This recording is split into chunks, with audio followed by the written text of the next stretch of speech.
Assalamu alaikum dear students.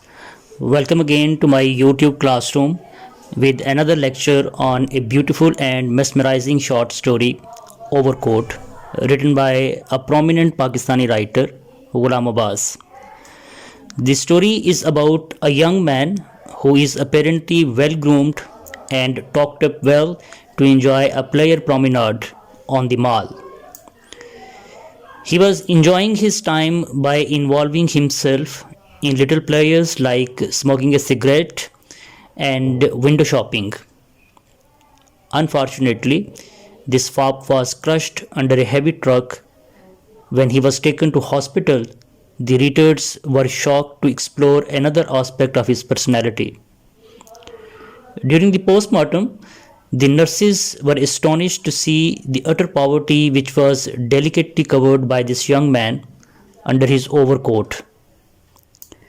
The overcoat here becomes a symbol of social pretension under which the poverty was hidden. The writer has been able to strip naked the society and its ugly face, drenched in class structure and social bifurcation. Once the cosmetic is washed out, the ugly, horrible face of social ostracism is exposed. Let's start the text analysis of this short story. Overcoat by Ghulam Abbas. One evening in January, a well-groomed young man, having walked up Davis Road to the mall, turned to Charing Cross. जनवरी की एक शाम में एक well groom किस्म का नौजवान, बेहतर नज़र आने वाला डिसेंट किस्म का नौजवान वॉक कर रहा है डेविस रोड के ऊपर और माल रोड की तरफ मुड़ता है और आगे चेरिंग क्रॉस की तरफ बढ़ जाता है। ये मुख्तलिफ पॉइंट्स हैं लाहौर के अंदर, फेमस रोड्स हैं लाहौर की, ठीक है। चेरिंग क्रॉस है, माल रोड है या डेविस रोड है। तो ये यहाँ पे वॉक करता हुआ अल्टीमेटली चेरिंग क्रॉस की तरफ मूव करता है। His hair was sleek and shining and he wore sideburns. इस नौजवान की बड़ी बड़ी कलमें थीं। इसके अलावा इसके बाल स्लीक और चमकदार। स्लीक से मुराद यहाँ पे ये है कि बालों पे उसने कोई ऑयल को अप्लाई किया हुआ था, लगाया हुआ था और दबा के नीचे बिठा के जो है ना वो कंघी की हुई थी, बालों को उनकी ड्रेसिंग की हुई थी। तो वो बड़े ही चमकदार और बैठे हुए से बाल उसके नज़र आ रहे थे। तो उस हवाले से वो कह रहे हैं कि उसके बाल ना सिर्फ ये कि स्लीक थे, चमकदार थे, बल्कि साइड के ऊपर उसकी बड़ी बड़ी कलमें भी थीं। पुराने वक्तों के अंदर ये ट्रेंड रहा है, फैशन का हिस्सा रहा है। अगर आप पुरानी पाकिस्तानी मूवीज़ को भी देखते हैं तो जो हीरोज़ थे उनकी बड़ी बड़ी साइड पर जो थी वो कलमें हुआ करती थीं। His thin moustache seemed to have been drawn with a pencil. उसकी बारीक सी मूंछें थीं कि लगता था जैसे उनको पेंसिल से ड्रॉ किया गया हो। यानी कि थिक माउस्टेश या हैवी माउस्टेश नहीं थी, बल्कि क्या था कि बारीक सी नॉमिनल सी उसकी मूंछें थीं कि यूँ लगता था कि जैसे किसी ने पेंसिल के साथ निशान लगाया हुआ हो। He had put on a brown overcoat with a cream colored half open rose in his buttonhole and a green flat hat which he wore at a rakish angle. ये नौजवान ब्राउन कलर का एक overcoat पहने हुए था जिसमें अध खिला गुलाब का एक फूल, उसका जो बटन होल था, बटन का जो सुराख होता है जिसमें बटन बंद करते हैं, उसमें उसने उसको लगाया हुआ था। And A green flat hat, इसके अलावा एक ग्रीन कलर का फ्लैट हैट था विच ही वोर अ रेकिश एंगल, जो सर पे थोड़े से टेढ़ा करके उसको स्टाइल के तौर के ऊपर पहने हुए था। अ white silk scarf was noted at his neck, इसके अलावा सफ़ेद रंग का एक रेशमी रुमाल जो था वो उसने अपनी गर्दन के इर्द गिर्द लपेटा हुआ था। ठीक है, ये भी एक ट्रेंड का हिस्सा रहा है पुराने वक्त के अंदर कि आप शर्ट पहनते थे, शर्ट पहनने के बाद आप यहाँ पर अपनी गर्दन के इर्द गिर्द एक सिल्क का जो स्कार्फ होता था उसको आप लपेटते थे जिसकी आपकी गर्दन कवर रहती थी। अमूमी तौर के ऊपर सर्दी के मौसम के अंदर लोग इस तरह का जो फैशन था उसको अडॉप्ट किया करते थे। One of his hand was slipped into a pocket of his overcoat. अपने हाथों में से एक हाथ उसने ओवरकोट की पॉकेट में डाला हुआ था। ठीक है, जैसे हम आमतौर के ऊपर एक हाथ जो है वो पैंट की जेब के अंदर डाल लेते हैं, या अगर कोट पहना हुआ है तो उसने कोट की एक जेब के अंदर अपना हाथ जो था वो डाला हुआ था। While in the other he held a short polished cane which every now and then he twirled jauntily, जबकि दूसरे हाथ के अंदर उसने एक पॉलिश किया हुआ केन जो था, एक छड़ी जो थी बैद की, उसको पकड़ा हुआ था और जिसे कभी कभार मूड में वो ट्विर्ल करता था, घुमाता था। ठीक है, एक मन चले नौजवान की तरह वॉक कर रहा है, एक हाथ उसने अपना ओवरकोट की पॉकेट में डाला हुआ है, दूसरे हाथ के अंदर उसने इस स्टिक को पकड़ा हुआ है और इस स्टिक को कभी कभार वो यूं हाथ के ऊपर घुमाता है। It was a Saturday evening in mid winter, ये मिड विंटर में वीकेंड था, सैटरडे इवनिंग थी, हफ्ते की ये रात थी, शाम थी और सर्दी का ये तकरीबन मिड सीजन चल रहा था। The sharp icy gust of wind struck like steel, तेज़ हवा के चलने वाले झोंके जो थे वो यूं टकरा रहे थे कि जैसे स्टील की तरह ज़ोर से आके जिस्म के साथ टकरा रहे थे। बताने का मकसद क्या है कि इंतहाई सर्द और ठंडी हवा जो थी वो शाम के वक्त चल रही थी। But the young man seem to be immune to them, लेकिन नौजवान इस सारी सूरत हाल से मुकम्मल तौर के ऊपर इम्यून नज़र आता था कि जैसे उसके ऊपर मौसम की शिद्दत का किसी किस्म का कोई असर नहीं है। ठीक है, एक तो यंग था, नौजवान था, दूसरा अपनी मर्ज़ी से वो वॉक कर रहा था, घर से निकला हुआ था, इसलिए उसके ऊपर मौसम की ये जो शिद्दत थी उसका असर तकरीबन ना होने के बराबर था। So while others were walking briskly to keep warm, he was ambling along, obviously enjoying his promenade in the bitter cold, जबकि बाकी तमाम लोग तेज़ तेज़ चल रहे थे ताकि अपने जिस्म को गर्म रख सकें। ठीक है, कि तेज़ वॉक कर रहे थे कि मौसम में शिद्दत है, लिहाजा तेज़ चलें ताकि बॉडी जो है वो हीटअप रहे और सर्दी की शिद्दत ज़्यादा महसूस ना हो। लेकिन ये नौजवान चूँकि इंजॉय कर रहा था और अपनी मर्ज़ी से निकला हुआ था, इसलिए वो आराम आराम से धीरे धीरे से हल्की सी वॉक कर रहा था। ठीक है, जिससे प्रोमिनेंट होता है कि आप मज़े से अपनी मर्ज़ी से बाय चॉइस आप वॉक कर रहे होते हैं। वो तेज़ चलने की कतन कोशिश नहीं कर रहा था, बल्कि जैसे मौसम का, शाम का वक्त का वो लुत्फ़ ले रहा हो, बिल्कुल इसी अंदाज से वो वॉक कर रहा था। He looked such a dandy that Tongawalas, on catching sight of him, even from a distance, whipped up their horses and raced towards him. वो देखने में इस कदर नफीस नज़र आ रहा था कि दूर से जो टोंगा वालास थे वो अपने घोड़ों को भगाते हुए इसकी तरफ लेकर आते, अपने टोंगास को भगाते हुए इसकी तरफ लेकर आते। ठीक है, कि गालबन ये कहीं जाना चाह रहा है, ये किसी सवारी की तलाश में है, लिहाजा वो अपने घोड़ों को भगाकर, अपने टोंगा को भगाकर इसकी तरफ लेकर आते। With a wave of his stick, he turned them away. लेकिन अपनी स्टिक के इशारे के साथ जो उसने हाथ में पकड़ी हुई थी वो उनको कहता, No, I do not want to go. तो ये चूँकि पुराने वक्त की लिखी हुई है, अब तो आपको माल रोड के ऊपर टोंगस चलते हुए नज़र नहीं आएंगे ना लाहौर के अंदर। अब तो आपको खैर पाकिस्तान के किसी भी शहर के अंदर टोंगस जो हैं वो चलते हुए नज़र नहीं आते हैं, उसकी जगह ऑटोज़ वगैरह ने ले ली। तो पहले वक्तों में ऐसा यकीनी तौर पर होता था कि लाहौर में माल रोड पर, बाकी ये डेविस रोड, जितने भी उधर के जो प्रोमिनेंट रोड्स थे वहाँ पर आपको टोंगस वगैरह चलते हुए दिखाई देते थे, जिस पे अमूमी तौर पे स्टूडेंट्स या बाकी लोग जो होते थे एक जगह से दूसरी जगह जाने के लिए सफ़र करते थे।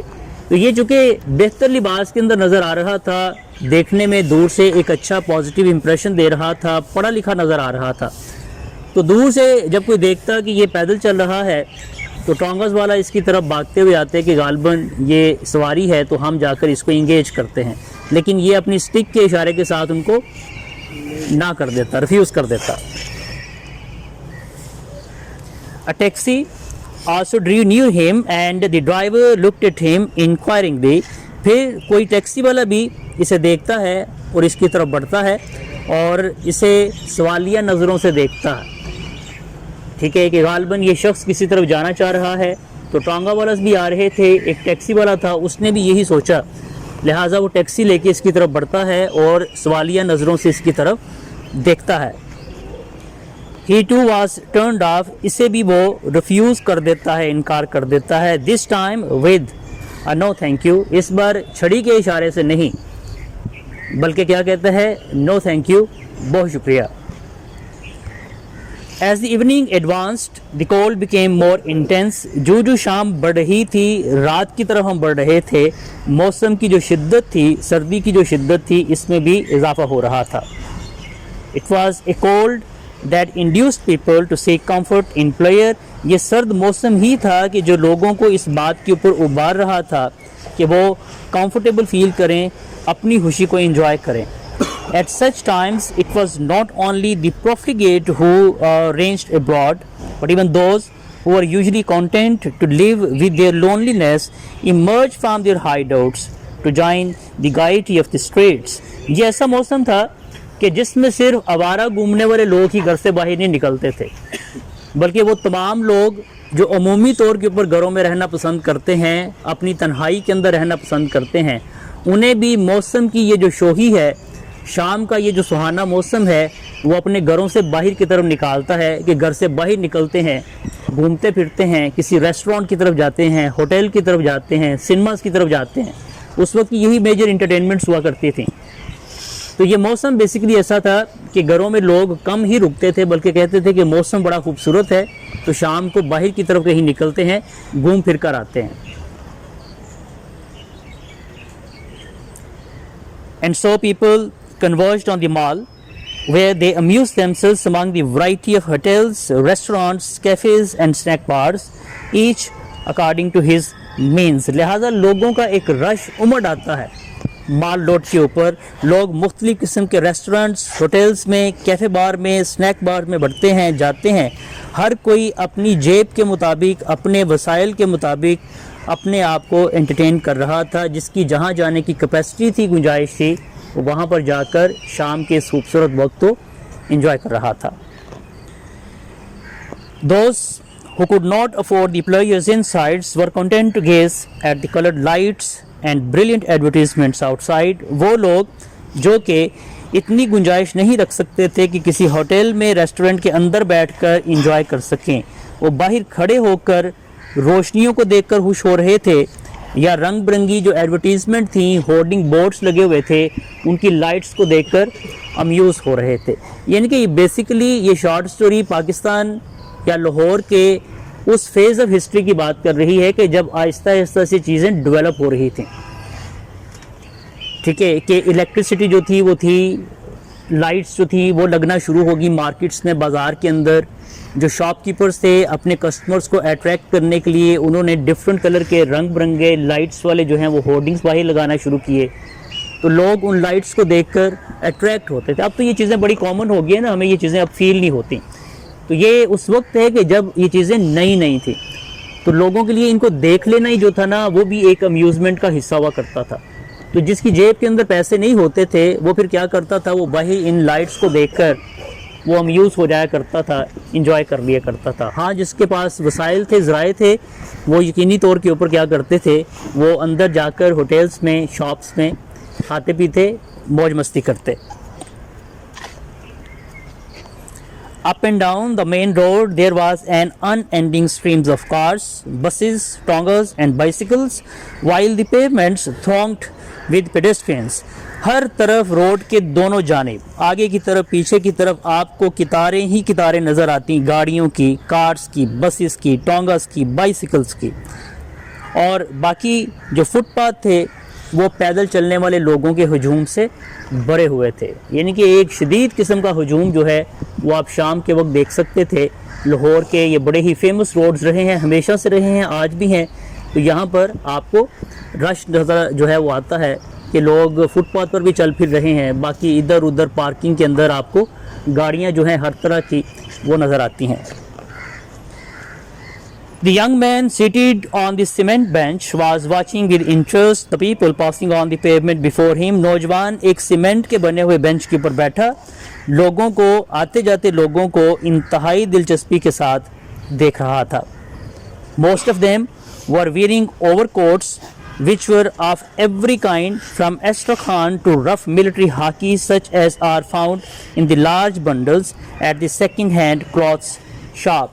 ज़्यादातर लोग जो थे शाम के इस वक्त सर्दी से बचने के लिए बड़े बड़े ओवरकोट पहने हुए थे, और ये ओवरकोट जो थे ये एस्ट्रहा के बने हुए, इसके अलावा रफ़ मिलिट्री हाकी इस कलर के, इस स्टफ़ के बने हुए कोट थे, जो अमूमी तौर के ऊपर आपको सेकंड हैंड शॉप्स जो हैं लाहौर के अंदर, जिसको आप उर्फ़ आम के अंदर लंडा बाज़ार कहते हैं, वहाँ पर बुख्तात के अंदर अवेलेबल होते थे। तो बड़े बड़े लॉन्ग ओवरकोट जो थे वो लोगों ने पहने हुए थे, और हर किस्म का स्टफ़ जो था उसके अंदर लोग आपको मलबूस नज़र आते थे। वो मिलिट्री हाकी हो, वेस्ट्रहा हो, या और इसके अलावा बाकी दीगर किस्म के जितने भी प्रोडक्ट्स थी कपड़ों के हवाले से। और राइटर ये कहता है कि आम तौर पे इस तरह के जो कोट्स होते हैं वो आपको जो सेकंड हैंड शॉप्स होती हैं वहाँ से आपको मिल जाते हैं। The overcoat the young man himself was wearing was old, but it was well cut and the material was of good quality. नौजवान खुद जो ओवरकोट पहने हुए था ये पुराना था, लेकिन इसकी कटिंग बड़ी खूबसूरत थी, और इसका जो मटेरियल था, जो स्टफ़ था, जिस कपड़े से ये बना हुआ था, ये भी बड़ी अच्छी क्वालिटी का था। द लेपल्स वर स्टिफ, इसके जो लेपल्स थे, ये जो फ्रंट साइड होती है किसी भी कोट की, ये स्टिफ थे, अकड़े हुए थे। And the sleeves well creased, और इसके अलावा इसकी जो स्लीव्स थी, आस्तीनें थीं, उनको बेहतर अंदाज से बिठाया गया था, उनकी इस्त्री बड़ी ज़बरदस्त अंदाज से की गई थी। The buttons were of horn big and shiny, इस कोट के बड़े बड़े बटन थे जो लगता था कि किसी जानवर के सींग के बने हुए हों, बड़े थे और चमकदार थे। The young man seem to be very happy in it, और लग रहा था कि नौजवान अपने इस ओवरकोट के अंदर बहुत ज़्यादा खुश है। वो सर्दी से बचा हुआ है, उसका स्टफ़ बड़ा ज़बरदस्त है, वो देखने में बड़ा नज़र आ रहा है, अच्छा नज़र आ रहा है। तो अपने इस गर्म लिबास के अंदर खुद को मलबूस करके नौजवान काफ़ी कंफर्टेबल, काफ़ी खुश नज़र आ रहा था।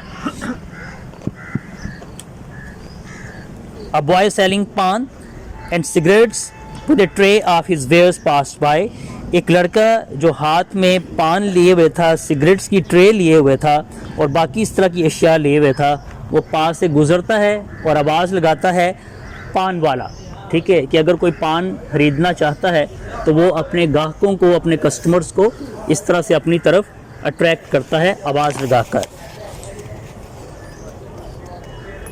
Yes sir, have you change for a 10 rupee note, ये नौजवान उससे पूछता है कि क्या तुम्हारे पास 10 रुपये का चेंज होगा, ठीक है, 10 रुपये बड़ी रकम थी तब, उससे पूछता है 10 रुपये का चेंज होगा। No sir but I will get it for you, और लड़का वो कहते हैं जो पान बेच रहा था, सिगरेट्स बेच रहा था, कि सर मेरे पास तो चेंज नहीं है लेकिन मैं आपको ला कर दे सकता हूँ। And what if you don't come back, तो ये नौजवान पूछता है उससे कि अगर तुम वापस ना आए तो फिर, कि मेरे अगर 10 रुपये लेकर तुम भाग गए, वापस ना आए तो फिर। If you don't trust me sir you can come with me, अगर आपको मुझ पे एतमाद नहीं तो आप मेरे साथ आ सकते हैं। Anyway what do you want to buy, आप मुझे ये बताएं कि आप मुझसे क्या लेना चाहते हैं, खरीदना क्या चाहते हैं। Never mind here I have found one आना, चलो चेंज की बात नहीं है, मेरी जेब में एक आना मौजूद है। Now give me a good cigarette and be off with you, तुम ऐसा करो कि मुझे एक सिगरेट दो अच्छा सा और निकलो इधर से, ठीक है, एक आना है मेरी जेब के अंदर, इसमें से जो सिगरेट तुम्हारे पास अवेलेबल है एक अच्छा सा निकाल के मुझे सिगरेट दो, और उसके बाद तुम यहाँ से जा सकते हो। As he smoked, he seemed to relish every puff. नौजवान जब स्मोकिंग करता है तो लग रहा था कि जैसे इसके एक एक कश से वो महसूस हो रहा है, ठीक है, वो जो पफ ऑफ सिगरेट है कि वो जब एक बार उसको इनहेल करता स्मोक को, तो उसका जो कश जब बढ़ता तो उसे यूं महसूस होता था कि जैसे उसके एक एक कश को शाम के इस खूबसूरत वक्त के अंदर वो भरपूर इंजॉय कर रहा है।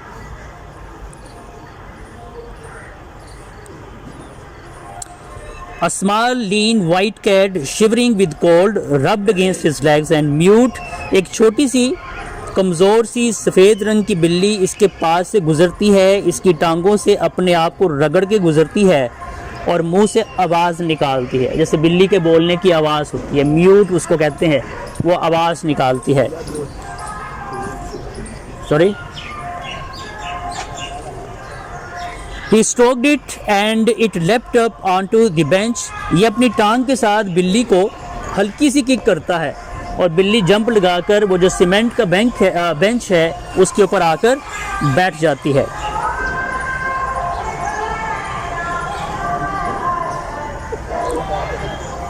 स्मूथिंग इट्स फॉर ही मटर्ड, ये इस बिल्ली के ऊपर हाथ फेरता है और हाथ फेरने के बाद जो है ये बिल्ली मुंह से कुछ आवाज़ निकालती।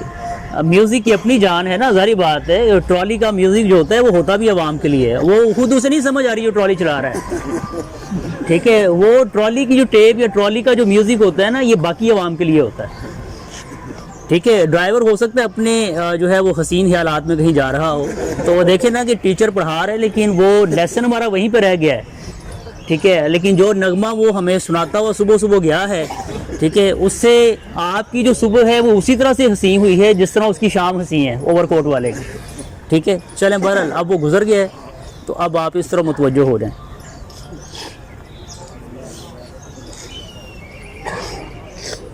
मैं फिर से पढ़ता हूँ इसे। A small lean white cat shivering with cold, एक छोटी सी कमज़ोर सी सफ़ेद बिल्ली जो सर्दी से कपकपा रही थी, rubbed against his legs and mewed, वो इसकी टांग से रगड़ के गुजरती है। He stroked it and it left up onto the bench, वो इसे हल्का सा किक करता है और ये बिल्ली जंप लगाकर बेंच पर आ बैठती है। स्मूथिंग इट्स फर ही मटर्ड, इसके ऊपर हाथ फेरते हुए वो कहता है, पुअर लिटिल माइट, कितनी प्यारी सी छोटी सी मासूम सी बिल्ली है। After a few minutes he got up, चंद लम्हों के बाद वो वहाँ से उठ खड़ा होता है। But now it was past 7, ये तकरीबन 7 बज चुके थे। He started off again along the mall, ये माल रोड पे फिर से चलना शुरू कर देता है।